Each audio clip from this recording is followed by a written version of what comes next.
బైబిల్ని ఎంత పవిత్రంగా పెట్టుకోవాలి, ఎంత పవిత్రంగా చూసుకోవాలి. దేవుని మాటలు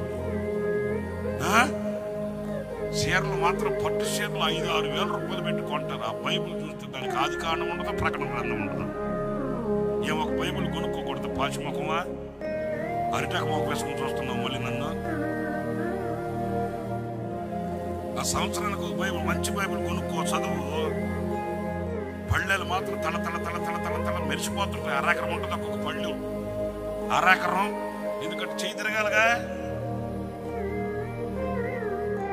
మరి మంచి బైబిల్ కొనుక్కోకూడదు. ఒక్కొక్క మహానుభావుడు సూటు బూటు మీద వస్తాడు. ఆ బైబిల్ చూస్తే పుస్తక బైబిల్కి కుట్లు ఊడిపోయి పేపర్లు అంటే ఎట్లాగంటే అట్లా ఏం చింత కూడా ఉండదు ఆ మనిషికి. పవిత్ర గ్రంథం కదా, పరిశుద్ధ గ్రంథం, మన దేవుని మాటలు కదా అవి.